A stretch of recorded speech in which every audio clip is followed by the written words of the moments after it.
Friends, welcome back to my channel. आज से 4 हफ्ते पहले मैंने ये वाली वीडियो अपलोड की थी जो थी जर्मनी और इंडिया के सैलरी के बारे में मैंने बात की थी। और तुरंत उसके बाद मैंने ये वाली वीडियो अपलोड की जो कि जर्मनी टैक्स क्लास के बारे में है।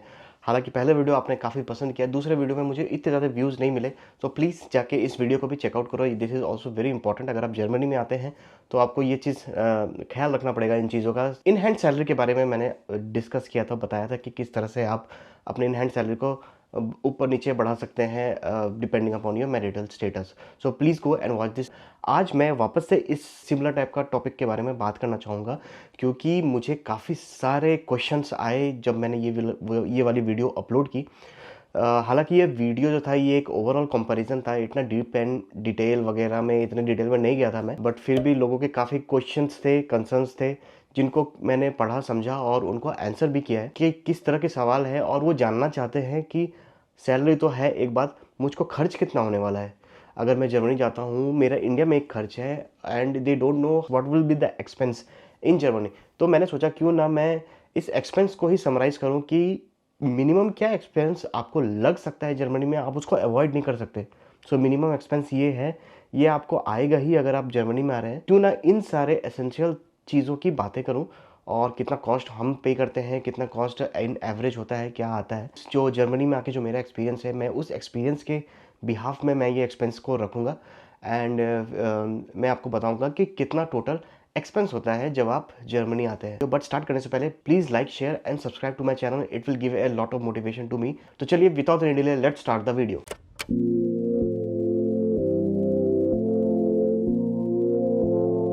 तो सबसे बड़ा एक्सपेंस है वो है रेंट। आप या तो घर रेंट करेंगे या तो बाई करेंगे। अगर आप इंडिया से आ रहे हैं तो आप इतनी जल्दी बाई तो नहीं कर सकते, आप रेंट करेंगे। मैं इसको दो कैटेगरी में डालता हूँ, तो एक है सिंगल, एक है जो फैमिली है।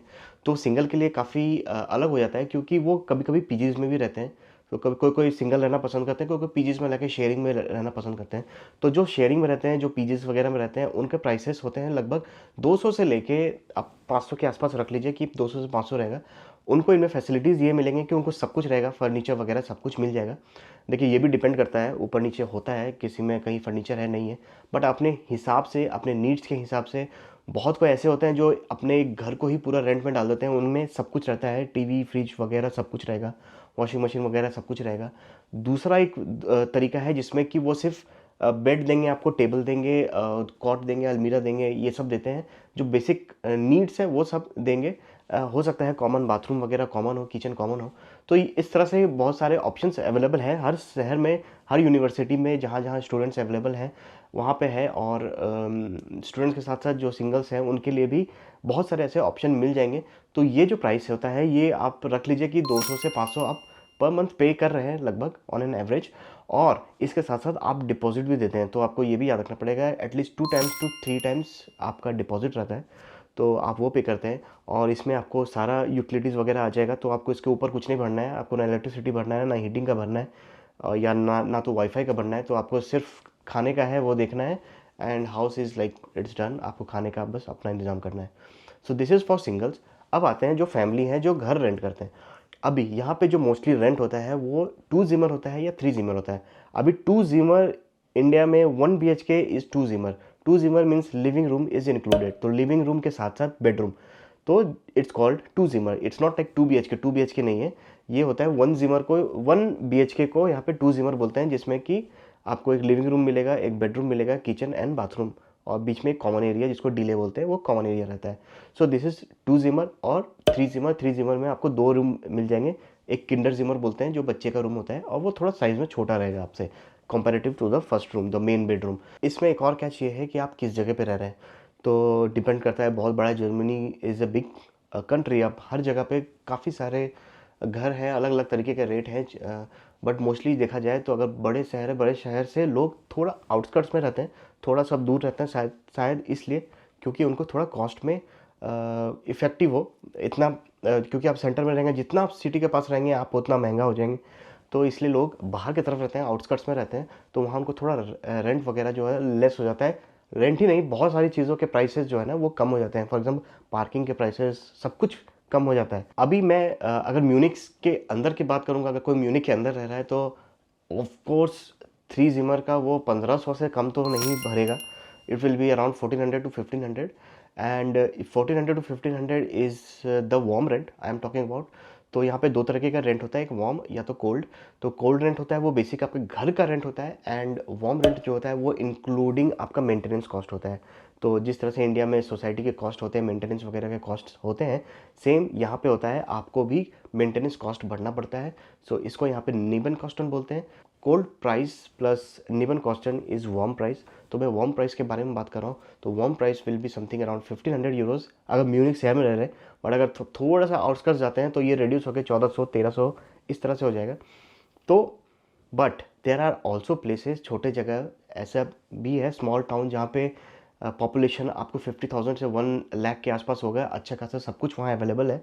एक छोटे छोटे छोटे छोटे प्लेसेस रहते हैं हर बड़े जगह पे, जहाँ पे आपको प्राइसेस और भी कम मिल जाएंगे, जहाँ पे आप 1000 तक भी आ सकते हैं. लाइक फॉर ए थ्री जिमर you are paying somewhere around 800 to 1000 euros आप पे कर रहे हैं फॉर ए थ्री जिमर. चलिए एज एन एवरेज पकड़ते हैं, हमने इसको लिया 1200 यूरो. अब घर एकोमोडेशन हो गया.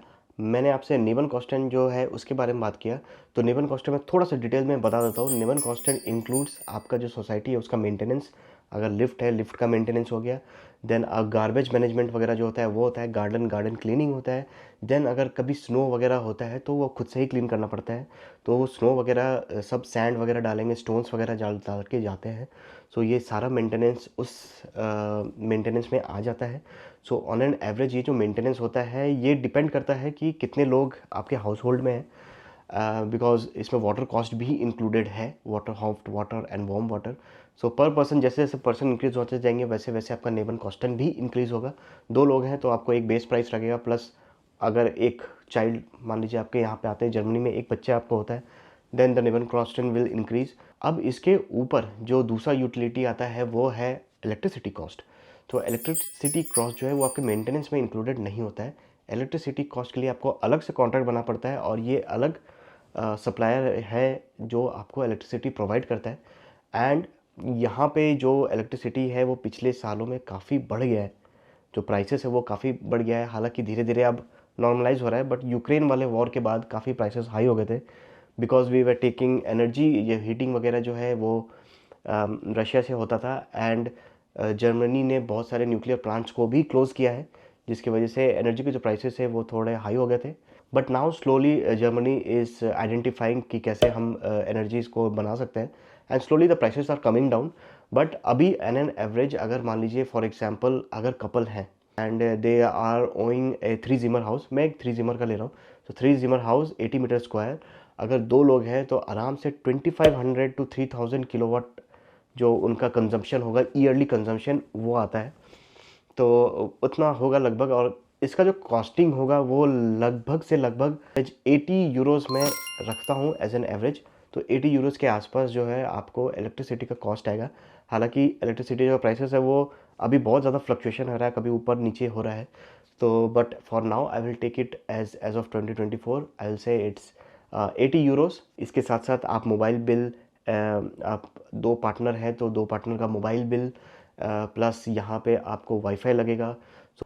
वाईफाई और फ़ोन इन सब का मैं बता दूं, अगर आप चेक 24 या वेरीफॉक्स से आप कॉन्ट्रैक्ट लेते हैं, बिकॉज यहाँ पे कॉन्ट्रैक्ट होता है 2 साल का. अगर आप कॉन्ट्रैक्ट करते हैं तो आपको बहुत सारे कैशबैक्स आते हैं जिसकी वजह से चीप हो जाता है. अगर मैं 100 MPS की बात करूँ तो ये लगभग मुझको 45 से 50 यूरो पर मंथ आपको चार्ज होगा. बट अगर आप ये वेरीफॉक्स वगैरह या चेक 24 ये जो साइट्स अगर इनसे लेते हैं सेम कनेक्शन, वहाँ पे आपको प्राइसेस थोड़ा कम मिलेगा. तो आप हमेशा ये पैकेजेस में ही लें. आप कभी भी मीडिया मार्ट, जैसे मीडिया मार्ट यहाँ पे जाके आप कॉन्टैक्ट करते हैं, या आप किसी भी स्टोर में जाते हैं, वोडाफोन या टी मोबाइल के साइड, अगर डायरेक्ट उनके शोरूम में जाके अगर आप लेते हैं तो आपको ये सब जो कैशबैक है ना ये सब नहीं मिलेगा. ये सिर्फ ऑनलाइन आपको चेक 24 या वेरीफॉक्स इन इस तरह के साइट्स हैं जहाँ पे आपको ये सब आपको कैशबैक मिला के आपको बहुत ही चीप मिल जाएगा. मुझे जो पे करना पड़ता है including 2 mobile and A wifi is around 50 euros. आते हैं अपने अगले पॉइंट पे जो है ट्रांसपोर्ट को लेके. तो जर्मनी में ट्रांसपोर्ट के लिए एक बहुत ही अच्छा ऑप्शन है विच इज़ डॉइचलैंड कार्ड. तो Deutschland card is a 49 euro card which is valid all over Germany, और ये सारे रीजनल ट्रेन्स, सिटी बसेस सब कवर करता है. आप किसी में भी ट्रैवल कर सकते हैं फॉर 50 यूरोज़. आप किसी में भी जाइए, कोई भी लोकल ट्रांसपोर्ट यूज़ करिए, आपको कुछ पे करने की ज़रूरत, और ये 1 महीने का पास होता है। बट यहाँ पे कैच ये है कि अगले साल से इसका भी प्राइस जो है वो इंक्रीज़ होकर 58 यूरोज़ होने वाला है। But still it's a very cheap option. 58 euros में आपको जर्मनी के जितने भी लोकल ट्रांसपोर्ट है आप सब यूज़ कर सकते हैं। रीजनल ट्रांसपोर्ट्स वगैरह सब यूज़ करते हैं। हाँ, आप फास्ट ट्रेन या फर्स्ट क्लास नहीं यूज़ कर सकते, प्लीज़ कीप इन माइंड। कुछ चीज़ें हैं जो आप यूज़ नहीं कर सकते, आपको अच्छे से इसके टर्म्स एंड कंडीशंस को पढ़ना है, क्योंकि फ़ाइन भी बहुत ज़्यादा है, तो please take care of this. तो एक तो ये हो गया। दूसरी बात कि कभी कभी ये जो लोकल ट्रांसपोर्ट्स है they are not very reliable in Germany.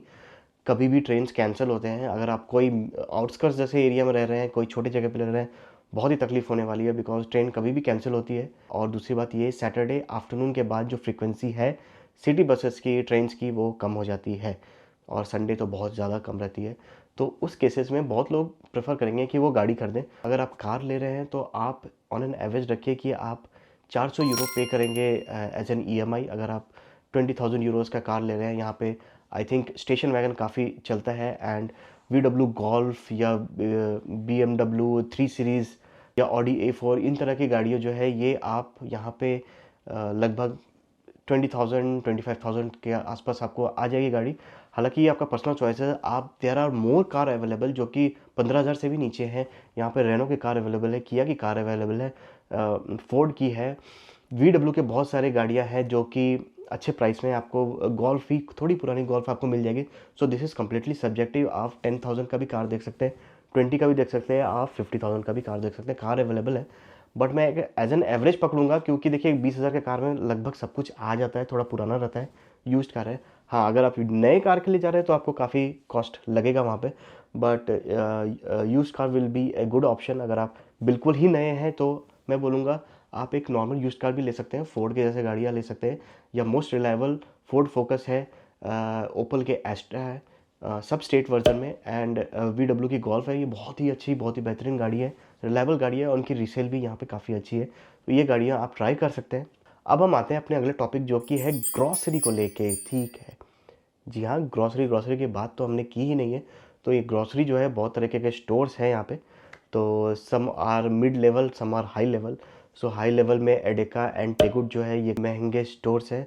वहीं ग्रॉसरी स्टोर्स में आपको लिडिल है, नेटो है, ये थोड़े उनसे कम रहते हैं। बट इट्स नॉट लाइक कि ये बहुत क्वालिटी बहुत ख़राब रहता है। They are quality wise they are absolutely good, no problem. But इनमें थोड़ा ज़्यादा अच्छा रहता है, एडेका एंड टेगुड में इनमें ज़्यादा अच्छा रहता है। तो लिडिल हो गया, नॉर्मा हो गया, सो ये सब स्टोर्स हैं। तो ऑन एन एवरेज अगर आप महीने की बात करें तो मुझको लगता है 500 euro is good enough money कि आप ग्रॉसरी जो है आपके अच्छे से हो जाएगा। प्लस इसमें मैं एक और चीज़ ऐड करूँगा, हम इंडियन से हैं तो हम इंडियन स्टोर से भी काफ़ी कुछ लेते हैं, और इंडियन स्टोर से जैसे राइस हो गया, दाल हो गया, ये सारी चीज़ें जो है हम लेते हैं, जिसका बिल मुझे लगभग हर 2 महीने में एटलीस्ट 150 से 200 यूरो आता है। तो इसका भी मैं 100 यूरो पकड़ लेता हूँ कि पर मंथ मुझको ऐसे आएगा। तो समराइज़ करके बोलूँ तो मुझको लगता है 600 यूरो मैं पकड़ूंगा कि 600 यूरो जो है मुझको खाने में लगता है। And this does not includes anything, the restaurant वगैरह का प्राइसेस जो है ये बिल्कुल भी इंक्लूडेड नहीं है। अब आते हैं मेरा अगला एक्सपेंस जो कि है किंडरगार्टन का। पिछले वीडियो में किंडरगार्टन से लोग बहुत ही ऑफेंड हो गए थे कि बहुत जगह पे चार्जेस लगता है। हालांकि मैंने मेरे वीडियो में स्पेशली मेंशन किया था कि किंडरगार्टन्स में जो है वहाँ पे आपको चार्जेस लगते हैं, आपका स्कूलिंग जो है वो फ्री है। तो मैं आपको इसको थोड़ा सा और डिटेल में बताऊंगा ताकि लोग कंफ्यूज ना हो। कृपे का जो स्टेज है वो अप टू ईयर 3 है। जब तक 3 साल का बच्चा नहीं होता है तब तक वो कृपे में रहेगा। कृपे में जो होता है वो ज़्यादा केयर लेते हैं, तो डायपर्स वगैरह चेंज करना, खाना वगैरह खिलाना विलाना, तो वो अब बच्चे का ज़्यादा केयर लेते हैं, इसके लिए प्राइसेस जो होती है वो ज़्यादा होती है। 3 साल के बच्चे के बाद वो किंडरगार्टन जाते हैं। जो किंडरगार्टन का जो प्राइसेस होता है वो थोड़ा कम हो जाता है, बिकॉज यहाँ पे बच्चों को ज़्यादा ख्याल नहीं रखना पड़ता, काफ़ी कुछ सीख जाते हैं, डायपर वगैरह कम हो जाता है, तो इसलिए यहाँ पे प्राइसेस भी कम हो जाते हैं। And after 6 the school starts, तो स्कूल में जाने के बाद तो एजुकेशन इज़ फ्री। तो वहाँ पे आपको सिर्फ बच्चे के खाने का पैसा लग, ये जो 1 क्लास वगैरह जो होता है ये भी आपको ज़्यादा देर का नहीं होता है। आई थिंक 5 to 6 आवर्स का ये स्कूल होता है कि आप 8 घंटे अगर वर्किंग है तो आपको ऑप्शन है कि आप उसको डे केयर में डालना चाहते हैं कि नहीं। अगर आप दोनों वर्किंग हैं, आपके पास ऑप्शन नहीं है, तो 6 घंटे के बाद बच्चे को आप स्कूल में ही आपको ऑप्शन होता है कि आप उसको डे केयर में डालें, तो डे केयर के चार्जेस फिर आपको लगना शुरू हो जाते हैं। तो वो एक अलग चार्जेस है, वो भी तकरीबन 100 यूरो के आसपास हो सकता है। तो एंड देन जब हायर एजुकेशन पे चले जाते हैं तो उनका 8 घंटा पूरा होता है, वहाँ पे बच्चे खुद से हैंडल कर लेते हैं, खुद से घर आ जाते हैं। सो वहाँ पे वो कम्प्लीटली फ्री हो जाता है, बट कुछ दिन तक आपको ये डे केयर का भी खर्च लगता है। When your child is like until 3 class और 4 क्लास, तो 100 यूरो आप पकड़ के रखिए। तो चलिए अभी मैं बात करता हूँ चार्जेस कितने लगते हैं। जो कृपया के चार्जेस है वो काफ़ी ज़्यादा है। बहुत जगह पे कृपया वगैरह भी इंक्लूडेड होता है, गवर्नमेंट पे करती है, बट बहुत ऐसी जगह है जहाँ पे इंक्लूडेड नहीं है। अपन कितने बच्चे हैं डिपेंडिंग अपॉन कितने एरिया है, कौन सी लोकेशन में है, तो वहाँ पे आपको लगभग 350 से 550 आपको पे करना पड़ सकता है। किंडरगार्टन आपको थोड़ा कम पड़ेगा, हालांकि ऐसे भी जगह है जहाँ पे गवर्नमेंट कुछ सपोर्ट करती है। फॉर एग्जांपल बायन जैसे जगह पे 100 यूरो सपोर्ट करती है गवर्नमेंट। मेरे एग्जांपल लूँगा, मेरे एग्जांपल में जो मुझे किंडरगार्टन का जो फ़ी है वो लगभग आता है इंक्लूडिंग फूड, वो आता है 280 यूरोस, और मैं बायर्न में रहता हूँ तो मुझे 100 यूरो कम हो जाता है। So I need to place on an average 180 euro मैं पे करता हूँ, कभी ज़्यादा कभी कम डिपेंडिंग अपॉन हॉलीडेज़ या मेरे बच्चे कितने दिन स्कूल गए, कितने दिन खाना नहीं खाया उसने। एंड देन अगर वो स्कूल में चले गए तो आपको फिर ट्यूशन फ़ी नहीं है, तो ऑन एन एवरेज रख लीजिए कि 150 यूरो तो आपको लगेंगे ही। ओके, आते हैं अपने नेक्स्ट पॉइंट पे जो कि इंश्योरेंसेस को लेके है। तो Germany is a place of insurance, ये जर्मनी इंश्योरेंस पे ही चलती है। तो ऐसे बहुत सारे इंश्योरेंस है जो आपको लेने चाहिए। एक्चुअली जब आप आते हैं बहुत लोगों को पता नहीं रहता, मुझे भी नहीं पता था। मैंने ऑलमोस्ट 2 साल के बाद इंश्योरेंस लिया, जो कि बहुत इंपॉर्टेंट है। हालांकि 2 साल में कुछ हुआ नहीं, but we are lucky enough. But please make sure that you have at least this insurances. तो हेल्थ केयर तो आपको है ही, but health care is like a compulsory. ये तो किसी के थ्रू आ रहा है, या यूनिवर्सिटी पे आ रहे हैं, या आप जॉब के लिए आ रहे हैं, आपको तो ये होगा ही, ये मिलेगा ही। हालांकि आप जो है हेल्थ इंश्योरेंस में आपके सैलरी से ऑटोमेटिक कट जाता है, आपको पता भी नहीं चलेगा। आप सिर्फ अपने पे स्लिप में इसको देख सकते हैं। So there is some amount which you are paying for your health insurance, and there are some amount which your company is paying for your health insurance. तो ये आपके सैलरी में कट के ही आता है। कहीं आपकी वजह से अगर किसी का कुछ डैमेज होता है तो हाफिज विल कवर दोज थिंग्स। तो इसमें भी बहुत सारे पॉइंट्स हैं, आप अच्छे से पढ़ के साइन करें, और अच्छे से ये कॉन्ट्रैक्ट वगैरह जो ले रहे हैं वो सब सोच समझ के करें। फॉर एग्जांपल आपके हाथ से कुछ एक सामान टूट जाता है, किसी दूसरे का आपको नुकसान हो गया, बहुत इंपॉर्टेंट होता है। अगर आप रेंट पे रह रहे हैं, घर में कुछ लीकेज हो गया, जिस लीकेज की वजह से फ्लोर ख़राब हो गया, एंड फ्लोर को पूरा रिप्लेस करना पड़ रहा है, या आपकी वजह से आपके घर का तो डैमेज हुआ है, आपके घर के नीचे वाले घर का भी डैमेज हो गया, सीलिंग वगैरह डैमेज हो गया, कुछ भी सीलेंट वगैरह आ गया, लग गया, अब वहाँ पे खर्च है, अच्छा खासा खर्च लग सकता है। तो इस केस में ये इंश्योरेंसेस वगैरह जो है वो आपको हेल्प करेगी। देन आपका आता है हाउस रॉट्स। तो हाउस रॉट्स जो होता है वो आपकी वजह से आपके घर में कुछ डैमेज हुआ है उसके लिए। फॉर एग्जांपल जो, या अपने रेंट के घर में रह रहे हैं, फ्लोर डैमेज हो गया, तो फ्लोर डैमेज हो गया तो आपका घर डैमेज हुआ है, तो आप वो सब के हाउस रॉट्स में आएगा। एंड मान लीजिए लॉक टूट गया, या घर डोर का लॉक टूट गया, या फिर कुछ भी कहीं का कोई डैमेज हो गया, डोर डैमेज हो गया, या दीवार डैमेज हो गए, ये सब उसमें कवर आप होगा। इट्स वेरी इंपॉर्टेंट कि आप ये सब पढ़ें, अच्छे से जाने समझें, और जो जो आपको रिस्क लगता है वो सब ऐड कराएं, क्योंकि एड ऑन्स भी काफ़ी सारे हैं। एंड देन इसके बाद आता है रेक शूट्स। रेक शूट्स इज़ लाइक आप लॉयर प्रोटेक्शन। अगर आपके कुछ केस वगैरह हो रहा है, या आपके कुछ अत्याचार हुआ है, आपको केस करना है, तो रेक शूट्स होना चाहिए, क्योंकि लॉयर और कोर्ट के जो चार्जेस है वो बहुत ज़्यादा है यहाँ पे। सो इट्स वेरी एसेंशियल कि आप इसको लेके रखें। यूज़ ना हो तो ही अच्छा है इसमें अच्छी बात है कि यूज़ ना हो, बट ज़रूर लेके रखें, because you will need it at any moment. Then आता है कार इंश्योरेंस। तो ये अब सब्जेक्टिव है किस तरह की कार आप ले रहे हैं, but this is also there. So you can also go for full casco or half-lids. So half-lids again it will cover the damage which is done by you to other person. अगर आप full Cosco लेते हैं तो आपकी गाड़ी भी जो damage हुई है वो इंक्लूड होगा फुल कास्को में। So this is all the insurances. There are more insurances, for example permanent disability, partial disability, accidental, अगर आप रोड पे चल रहे हैं कुछ भी हो गया आपको, ट्रॉमा, ये सब के बहुत सारे इंश्योरेंसेस हैं। अब आपकी मर्ज़ी, आपकी चॉइस, आपको जो रखना है आप रख सकते हैं। हाँ, मैं एक और ऐड करना चाहूँगा इसमें, टर्म इंश्योरेंस। टर्म इंश्योरेंस ज़रूर लें। अगर कुछ रीज़न की वजह से अर्नर है उसको कुछ हो जाता है तो फैमिली को एक लमसम अमाउंट मिल जाएगा। सो टर्म इंश्योरेंस वगैरह बहुत ज़्यादा महंगा नहीं है यहाँ पे, तो आप वो भी ले सकते हैं। सो ओवरऑल ये सारे इंश्योरेंसेज जो हैं, इसमें बहुत सारे इंश्योरेंसेज हैं जो कि आपको साल में एक बार पे करना पड़ता है। तो इन सब को अगर मैं सम कर दूँ और ये जो ट्रांज़ैक्शन होते हैं ये ईयरली होते हैं, मैं अगर ऐड करके इसको डिवाइड बाय 12 करूँ तो हर महीने में आप 50 यूरो पे करते होंगे इन सारे इंश्योरेंसेस को मिला के। एंड देन आ जाते हैं अपने लास्ट सेक्शन में, विच इज़ मिसलेनियस। अब इसके ऊपर जो आप खर्च करते हैं वो जो है वो आपका पर्सनल चॉइस पे आता है। जैसे रेस्टोरेंट में खाना खाना, या आप अमेज़ोन से कुछ ऑर्डर करते हैं, क्योंकि आप नए आ रहे हैं तो आप काफ़ी सारे फर्नीचर्स वगैरह भी लेंगे।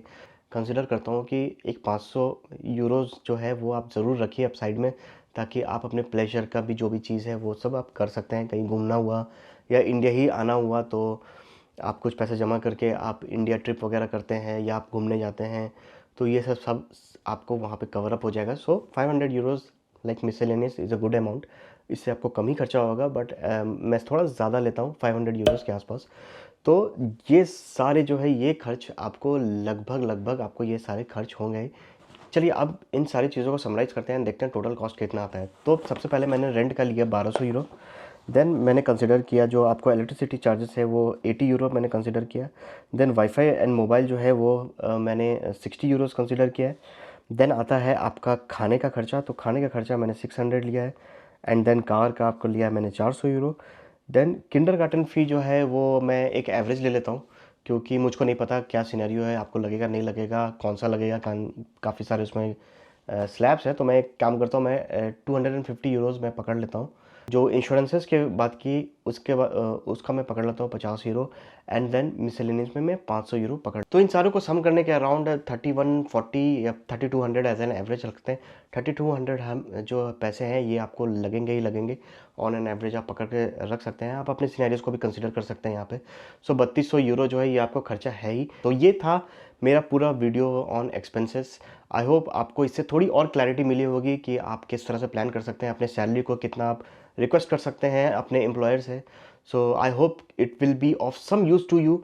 इतने दूर देखा है तो please like the video, share your comments and please subscribe to my channel. मैं आपसे मिलूंगा अगले वीडियो में किसी नए टॉपिक के साथ। Till then take care, bye bye.